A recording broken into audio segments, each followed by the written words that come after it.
दोस्तों, स्वागत है आपका मेरे यूट्यूब चैनल जिसका नाम है नवीन ईडू वर्ल्ड।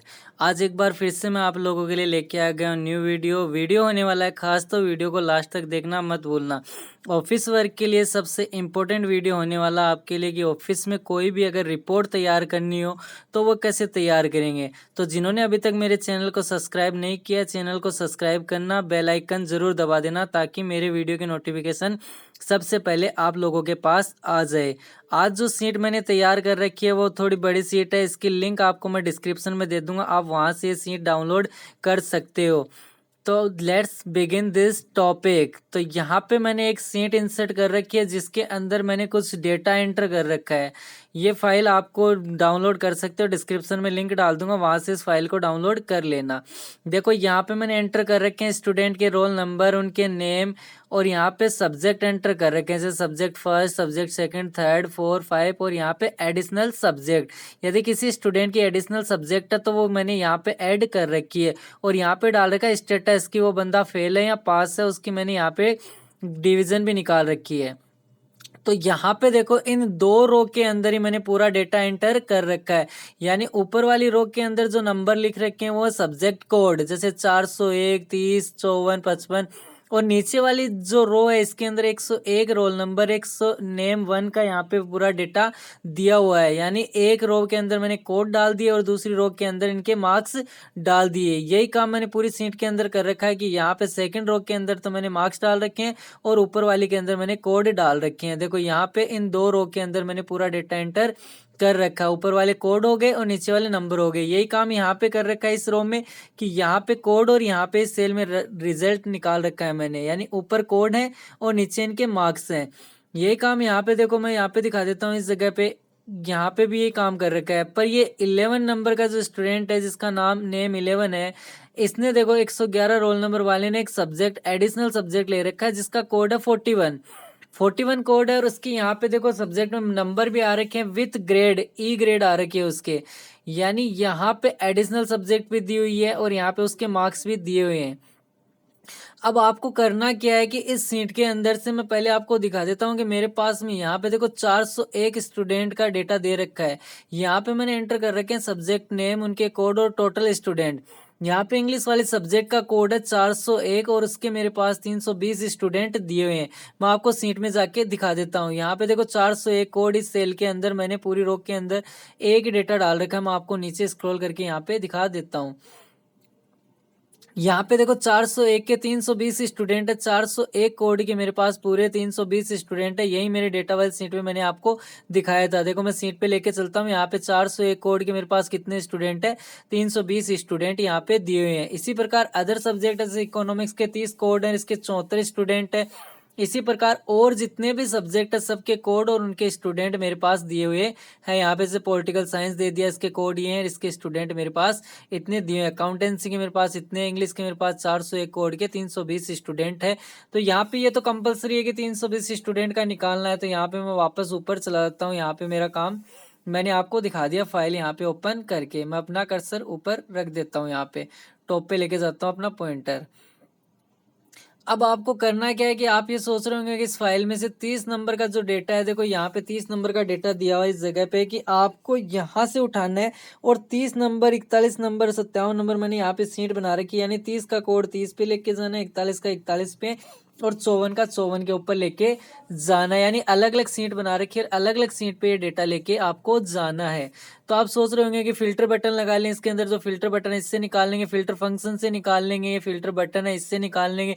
ना तो फिल्टर फंक्शन काम करेगा ना फिल्टर बटन काम करेगी। जैसे देखो मैं यहाँ पे क्लिक कर देता हूँ, यानी सब्जेक्ट 1 में तो आपको कुछ करना नहीं क्योंकि ये तो कंपलसरी है। मैं सब्जेक्ट 2 पे यहाँ पे क्लिक कर देता हूँ, यहाँ से सेलेक्ट ऑल से चेक हटा के 30 पे चेक लगा के ओके कर देता हूँ। मैंने जैसे 30 पे क्लिक किया तो यहाँ पे देखो नीचे तक आपके 30 नंबर का पूरा डेटा आ रहा है।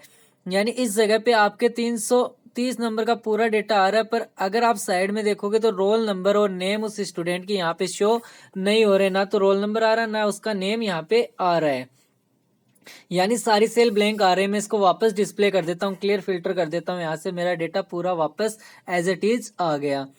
करना क्या है कि आपको यहाँ पे एक काम करना है कि जो ब्लैंक सेल है, यानी सब्जेक्ट फर्स्ट तो हमें लेना नहीं है, सब्जेक्ट 2 के अंदर हमें कुछ फॉर्मूले लगाने यानी यहाँ पे जो ब्लैंक सेल है इनको हमें काउंट करना। तो जितने भी ब्लैंक सेल है इनको काउंट करना है कि यहाँ पे मैं एक काम करता हूँ, सब्जेक्ट सेकंड के बाद में यहाँ पे एक कॉलम इंसर्ट कर लेता हूँ, राइट क्लिक करके इंसर्ट कर लिया। इस पे राइट क्लिक करके इसका कलर भी फिल कर देता हूँ। मैंने फिल कलर अप्लाई कर दिया और यहाँ पे मैं लिख देता हूँ हेल्पर 1। मैंने यहाँ पे लिख दिया हेल्पर 1। यहाँ पे मैंने एक कॉलम इंसर्ट कर लिया, इसका नाम दे दिया मैंने हेल्पर 1 और इसका नाम यहाँ पे देखो व्हाइट कलर आ रहा है, इस पे राइट क्लिक करके मैं इसका कलर चेंज कर देता हूँ। फॉन्ट का मैंने ब्लैक कलर कर दिया। अब यहाँ पे आपको लगाना है फॉर्मूला और यहाँ पे जो ब्लैंक सेल है इस ब्लैंक सेल को हमें काउंट करना है कि यहाँ पे ब्लैंक सेल है तो यहाँ पे मेरा रिजल्ट निकल के आ जाए। ब्लैंक सेल है, नीचे वाले में डेटा दिया हुआ है। तो आपको एक काम करना है, यहाँ पे एक फॉर्मूला लगाना है कि अगर ये सेल ब्लैंक है तो ये वाला डेटा आ जाए। ठीक है, तो यहाँ पे आपको लगा देना है फंक्शन, इफ फंक्शन लगाना है यहाँ पे। तो मैं यहाँ लगा देता हूँ इक्वल इफ। इस सेल में क्लिक कर दिया। क्लिक करने के बाद में आपको लिखना है इक्वल इफ ब्रैकेट ओपन और यहाँ पे आपको दूसरा फंक्शन और लगा देना है इज ब्लैंक। मैंने लगा दिया इज ब्लैंक ब्रैकेट ओपन। यहाँ पे यदि ये वाली सेल रोल नंबर वाली सेल ब्लैंक है ब्रैकेट क्लोज, उसके बाद कोमा, यदि ये वाली सेल ब्लैंक है तो इसमें जो कोड लिखा हुआ वो आ जाए। यानी ये सेल ब्लैंक है तो इसमें जो कोड लिखा हुआ वो कोड आ जाए, कोमा, अन्यथा ऊपर वाली सेल में जो नाम लिखा हुआ वो आ जाए और उसके बाद आपको कर देना है ब्रैकेट क्लोज और एंटर। अभी देखो मेरी रोल नंबर वाली सेल ब्लैंक है तो इसके सामने जो कोड लिखा हुआ है वो कोड आ गया। अगर ये सेल भरी हुई होती तो ऊपर वाली सेल में जो लिखा हुआ है सब्जेक्ट टू वो आ जाता। मेरा काम कंप्लीट हो गया। इसके बाद में इसको नीचे पकड़ के ड्रैग करता हूं तो देखो अभी सभी सेल में 30 आ गया। अब ये 30 क्यों आया है? क्योंकि इस सेल भरी हुई है तो इसके सामने वाली सेल, ऊपर वाली सेल में जो लिखा हुआ है वो आ गया। यदि खाली होती तो उसके सामने वाली सेल का डेटा आता। मैं इसको पकड़ के नीचे ड्रैग कर देता हूँ लास्ट तक। अब नीचे जाओ, नीचे चेक करोगे तो यहाँ पे देखो 302 सब्जेक्ट कोड चेंज हो गए, यहाँ पे 302 आ गया तो यहाँ पे 302 लिखा हुआ आ गया। यानी यहाँ पे फॉर्मूला काम कर रहा है कि 302 वाला डेटा इस जगह पे आ गया है। यानी मेरी सेल के अंदर पूरा फॉर्मूले यहाँ पे लग गए हैं। जो मैंने कंडीशन दी थी इस ब्लैंक की वो यहाँ पे कैलकुलेट करके आपको बता देगा कि जो सेल ब्लैंक है उसके सामने वाली सेल में वो कोड लिखा हुआ आ जाएगा। अब यहाँ पे भी आपको एक हेल्पर कॉलम ऐड करना है। राइट क्लिक करो, इंसर्ट कर लो। इस हेडिंग को मैं यहाँ पे इस पे कलर दे देता हूँ। इस हेडिंग को कॉपी कर लेता हूँ। मैंने कंट्रोल सी से कॉपी कर लिया, इसको कंट्रोल वी से पेस्ट कर दिया। अब यहाँ पे इसका नाम कर देता हूँ हेल्पर 2।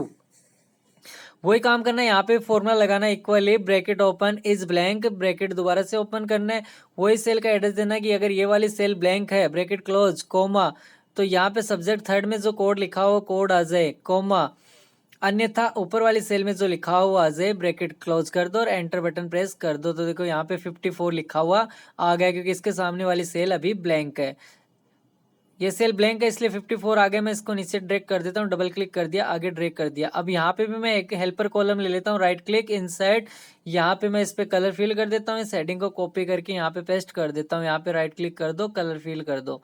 वही काम करना है, यहाँ पे भी आपको फॉर्मूला लगा देना equal if bracket open is blank, दोबारा से ब्रैकेट ओपन, इसके बाद में आपको वही रोल नंबर वाली सेल का एड्रेस देना है। अगर ये वाली सेल ब्लैंक है ब्रैकेट क्लोज कोमा ये वाली सेल ब्लैंक है तो यहाँ पे ये कोड आ जाए, अन्यथा ऊपर वाली सेल में जो लिखा हुआ है वो आ जाए ब्रैकेट क्लोज और एंटर बटन प्रेस कर दीजिए। इसके बाद में इसको फॉर्मूले को नीचे ड्रैग कर दीजिए सारी सेल के अंदर। इसके बाद में वही काम आपको यहाँ पे सब्जेक्ट 5 के लिए करना है कि यहाँ पे आपको इंसर्ट कर लेना है कॉलम और यहाँ पे इस हेल्पर थर्ड कलर लगा दो और इस हेल्पर को कॉपी कर लो और यहाँ पेस्ट कर दो। अब मैं इसका यहाँ पे देखो हेल्पर 2 है, इसको हेल्पर 3 कर देता हूँ और आगे हेल्पर 2 दिया हुआ है इसको हेल्पर 4 कर देते हैं। मैंने इसको हेल्पर 4 कर दिया। अब हेल्पर 4 में वही काम करना है, इक्वल इफ लगाना है, इस ब्लैंक लिखना है, ब्रैकेट ओपन करना है, यहाँ से वही रोल नंबर वाली सेल का एड्रेस देना है। ये वाली सेल ब्लैंक है तो यहाँ पे सब्जेक्ट के सामने जो कोड लिखा हो वो कोड आ जाए, अन्यथा हमारे ऊपर वाली सेल में जो लिखा हुआ है वो लिखा हुआ आ जाए। ब्रैकेट क्लोज कर दीजिए और इसके बाद में एंटर बटन प्रेस कर दीजिए। आपका काम कंप्लीट हो गया, यानी यहाँ पे आपका रिकॉर्ड निकल के आ गया है। इसके बाद में आपको क्या करना है कि यही काम आपको एडिशनल सब्जेक्ट के लिए भी करना है। तो एडिशनल सब्जेक्ट के लिए भी मैं यहाँ पे एक कॉलम ले लेता हूँ। मैंने यहाँ पे राइट क्लिक कर दिया, इंसर्ट कर दिया, कॉलम इंसर्ट कर लिया। यहाँ पे वही कलर फिल कर देते हैं, यहाँ से हेडिंग कॉपी कर लेते हैं। कॉपी कर लिया, इसका नाम मैं दे देता हूँ हेल्पर 5। मैंने हेल्पर 5 दे दिया। यहाँ पे अब थोड़ा सा काम अलग करना है क्योंकि यहाँ पे सेल में नंबर के साथ में टेक्स्ट भी लिखा हुआ है, जैसे 29E लिखा हुआ है। तो मेरे को यहाँ पे टेक्स्ट भी कैलकुलेट करना है कि टेक्स्ट दिया हुआ है तो सब्जेक्ट के कोड आए वरना कोड ना आए। तो यहाँ पे आपको टेक्स्ट का फंक्शन लगाना पड़ेगा। टेक्स्ट फंक्शन का यूज़ करेंगे यहाँ पे, ताकि आपका जो टेक्स्ट लिखा हुआ है वो टेक्स्ट भी आ जाए। तो आपको यहाँ पे क्लिक करना है, यहाँ पे लिखना है equally bracket open is text. इतनी देर इस ब्लैंक ले रहे थे, अब लेना है इस टेक्स्ट। अगर इस सेल के अंदर कोई टेक्स्ट लिखा हुआ है, ब्रैकेट क्लोज कोमा, तो ऊपर वाली सेल में जो लिखा हुआ है वो आ जाए, अन्यथा कोमा इस सामने वाले सेल में जो लिखा वो ही आ जाए। और ब्रैकेट क्लोज करके आपको एंटर बटन प्रेस कर देना है।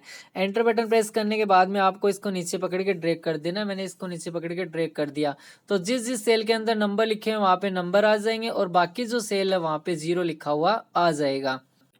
यानी बाकी सेल में 0 लिखा हुआ, अगर जहाँ पे आपके नंबर और टेक्स्ट लिखा हुआ था वहाँ पे आपके कोड लिखे हुए आ गए हैं। इतना काम मेरा कंप्लीट हो चुका है, मेरा यहाँ पे काम कंप्लीट हो गया है। अब बस आपको क्या करना है, रिकॉर्ड को फिल्टर करना है, और फिल्टर करने के बाद में आपको रिकॉर्ड को अलग अलग सीट पे लेके जाना है। यहाँ पे देखो आपको क्या करना है कि यहाँ पे अभी भी नाम नहीं आ रहा, तो मैं हेल्पर 1 में जाता हूँ और यहाँ पे फिल्टर बटन पे क्लिक करता हूँ, 30 पे क्लिक कर दिया और ओके कर दिया। 30 वाला डेटा आ गया। अब इसको मैं क्या करता हूँ, कंट्रोल ए से इसको सिलेक्ट कर लेना है। यानी किसी भी सेल में क्लिक कर दो, यहाँ से कीबोर्ड से प्रेस कर दो कंट्रोल ए, और उसके बाद में प्रेस करना आपको कंट्रोल सी, और 30 वाली सीट पे जाओगे, यहाँ ले जाकर कर देना कंट्रोल वी से पेस्ट। यहाँ पे पेस्ट हो गया, यहाँ पे मेरा डेटा आ गया। इसके बाद में यहाँ पे 30 वाला डेटा आधा आ गया। इसके बाद सीट पे जाते हैं अपनी पे, यहाँ से हेल्पर 1 पे जाएंगे, यहाँ से क्लियर है फिल्टर कर देंगे। अब मैं हेल्पर 2 पे जाता हूँ और यहाँ पे चेक करता हूँ 30 का रिकॉर्ड मेरे पास नहीं है। फिर हेल्पर 3 में जाते हैं, यहाँ पे चेक करते हैं, यहाँ पे भी 30 का रिकॉर्ड नहीं है। इसके बाद में जाता हूँ हेल्पर 4 के अंदर। हेल्पर 4 में चेक करते हैं कि यहाँ पे 30 का रिकॉर्ड है, मेरे हिसाब से इसमें 30 का रिकॉर्ड है, 30 कोड वाले का। तो यहाँ पे हेल्पर 4 में जाएंगे, यहाँ पे 30 का रिकॉर्ड दिया हुआ है। तो मैं यहाँ से एक काम करता हूँ, सेलेक्ट यहाँ पे चेक कर लेता हूँ पहले यहाँ पे है क्या नहीं है। हेल्पर 4 में जाते हैं, यहाँ से सेलेक्ट ऑल पे चेक हटाते हैं, 30 पे चेक लगाते हैं, ओके करते हैं। यहाँ पे देखो 30 का रिकॉर्ड दिया हुआ है, तो वही काम करना है, कंट्रोल ए से सिलेक्ट करना है, कंट्रोल सी से आपको क्या करना है, इसको कॉपी कर लेना है। कंट्रोल ए से ऑल सेलेक्ट करो और कंट्रोल सी से इसको कॉपी कर लो। कॉपी करने के बाद में 30 वाली सीट पे जाते हैं, यहाँ पे ले जाकर इसको नीचे पेस्ट कर देते हैं। मैंने पेस्ट कर दिया। अभी सेटिंग को आप कंट्रोल माइनस करके हटा सकते हो, इसको रो को हटा दो, मैंने हटा दिया। इसके बाद में दोबारा जाते हैं डेटा वाली सीट पे, यहाँ पे इसका काम कंप्लीट हो गया। अब यहाँ से क्लियर हाइपरलिंक फॉर्मेट कर देते हैं। यहाँ से हेल्पर 5 में जाते हैं, यहाँ पे चेक करते हैं 30 का डेटा दिया हुआ, तो यहाँ से 30 का डेटा सेलेक्ट कर लेते हैं, ओके कर देते हैं। ओके करने के बाद में यहाँ पे आपको कीबोर्ड से कंट्रोल ए और कंट्रोल सी करना है, 30 वाली सीट पे ले जाकर इसको पेस्ट कर देना है। पेस्ट कर दिया, आपको हेडिंग्स को यहाँ से हटा देना है। अब आपको चेक करना है कि मैंने पूरा रिकॉर्ड यहाँ पे पेस्ट कर दिया, तो अब मेरे को ये चेक करना है कि ये 30 वाला डेटा पूरा आ गया है नहीं आया है। तो यहाँ पे मैं चेक करके देख लेता हूँ कि मेरे पास कितना रिकॉर्ड यहाँ पे 30 वाला दिया हुआ है। तो यहाँ पे एक काम करते हैं, इस नेम वाली सेल पे या रोल नंबर वाली कॉलम पे किसी पे भी क्लिक करते हैं। क्लिक करने के बाद में नीचे यहाँ स्टेटस बार में जाओगे, यहाँ चेक करोगे तो यहाँ पे 75 लिखा हुआ है, यानी मेरे पास 75 कुल स्टूडेंट का रिकॉर्ड दिया हुआ है। पर यहाँ पे एक हेडिंग भी दी हुई है, तो मेरे पास में ओनली 74 स्टूडेंट का डेटा है। तो मैं डेटा वाली सीट पे जाता हूँ और यहाँ पे चेक कर लेता हूँ कि यहाँ पे कितने स्टूडेंट है। मेरे पास में 30 वाले 74 है, इसका मतलब मेरा रिकॉर्ड सही आ रहा है, यानी 74 स्टूडेंट मेरे पास दिए हुए हैं। यानी 74 आप यहाँ से जाके चेक कर सकते हो। दोबारा से मैंने क्लिक किया तो यहाँ पे 75 दिखा रहा है, एक हेडिंग दी हुई थी इसलिए 75 आ गया। अब यही काम हमें करना है कि आगे दिया हुआ 54 वाली सेल पे लगाना है, तो यहाँ पे आप 54 वाली सीट पे भी लेके जा सकते हो। आप यहाँ से 30 वाली पे हेडिंग जो हेल्पर कॉलम बने इन पे राइट क्लिक करके इनको सेलेक्ट करके डिलीट कर दो, तो आपका 30 वाला रिकॉर्ड यहाँ पे एज इट इज आ जाएगा। मेरा 30 का रिकॉर्ड यहाँ पे आ गया। अब यही काम आपको 54 वाली सीट के लिए करना है, तो वही काम करो, आपको डेटा वाली सीट पे जाओ। हेल्पर कॉलम फर्स्ट में चेक कर लेता हूँ मैं यहाँ से कि यहाँ पे सीट फर्स्ट के अंदर दिया हुआ है या नहीं दिया हुआ 54 का डेटा। इसके अंदर यहाँ पे 54 का डेटा नहीं दिया हुआ है। इसके बाद हेल्पर 2 में जाते हैं, यहाँ पे आपको सेलेक्ट ऑल से चेक हटाना है, 54 पे चेक लगा दो, ओके कर दो। ओके करने के बाद में कंट्रोल ए से सिलेक्ट कर लो और कंट्रोल सी से कॉपी करो और अदर सीट पे ले जाकर कंट्रोल वी से पेस्ट कर दीजिए। इसके बाद में मैं डेटा वाली सीट पे आता हूँ। सीट 2 का काम कंप्लीट हो गया, यहाँ से क्लियर कर देते हैं फिल्टर को। इसके बाद में यहाँ पे हेल्पर 3 में देखते हैं, यहाँ पे भी 54 का डेटा दिया हुआ, ओके कर देते हैं। यहाँ पे 2 ही डेटा दिया हुआ, तो इसको कंट्रोल ए से सेलेक्ट कर लेंगे, कंट्रोल सी से कॉपी और यहाँ पे नीचे ले जाकर पेस्ट कर देते हैं। हेडिंग्स को यहाँ से हटा दो, हेडिंग नहीं चाहिए मेरे को, तो यहाँ पे मैंने हेडिंग्स को हटा दिया। इसके बाद में आगे चलते हैं, यहाँ पे हेल्पर कॉलम 3 में देख लिया। इसके बाद में 4 पे चेक कर लेते हैं, हेल्पर कॉलम 4 के अंदर अगर रिकॉर्ड दिया हुआ है तो यहाँ से भी हम इसको फिल्टर कर लेते हैं। मैं यहाँ पे हेल्पर कॉलम 4 में दिखा देता हूँ ले जाके। तो हेल्पर कॉलम 4 में चेक करते हैं कि इसका डेटा दिया हुआ है या नहीं दिया हुआ। तो मैं हेल्पर कॉलम 4 पे जाता हूँ और यहाँ से चेक करके देखता हूँ कि मेरा रिकॉर्ड दिया हुआ है या नहीं दिया हुआ। तो मैं हेल्पर कॉलम 4 पे आ गया, सिलेक्ट ऑल से चेक हटा दो, इसमें नहीं है। तो मैं एडिशनल सब्जेक्ट में जाता हूँ और यहाँ पे चेक करता हूँ कि यहाँ पे दिया हुआ है नहीं दिया हुआ। इसमें 54 का डेटा नहीं दिया हुआ। तो मैं 54 का डेटा यहाँ पे चेक कर लेता हूँ कि मेरे पास कितना रिकॉर्ड है। तो मैंने यहाँ पे क्लिक किया तो मेरे पास यहाँ पे दिखा रहा है 58। तो मैं यहाँ पे चेक करता हूँ क्या 58 है। यहाँ पे देखो 57 रिकॉर्ड दिया हुआ है 54 का, क्योंकि एक मेरे पास हेडिंग है। तो यहाँ पे ये काम कंप्लीट हो गया है। तो यहाँ पे इसी प्रकार आप यहाँ पे इन पे राइट क्लिक करके इनके हेल्पर कॉलम को आप डिलीट भी कर सकते हो। राइट क्लिक कर दो और यहाँ से इनको डिलीट कर दो। यहाँ पे 30 वाले का क्या था, यहाँ से 54 का कर दिया। अब यही काम आपको अदर सीट में भी करना है, तो यहाँ से जाके आप कर सकते हो। इनके बाद में इन पे राइट क्लिक करके इनके हेल्पर कॉलम को यहाँ से हाइड कर दो। मैंने राइट क्लिक कर दिया और इन कॉलम को हाइड कर दिया। अब मेरी सीट जो कि तो यहाँ पे आ जाएगी। उम्मीद करता हूँ दोस्तों आज का ये वीडियो आपको पसंद आया होगा। तो वीडियो को लाइक करना, वीडियो को ज़्यादा से ज़्यादा शेयर करना और कमेंट करके बताना वीडियो कैसा बना है। Jai Hind, take care, bye bye दोस्तों।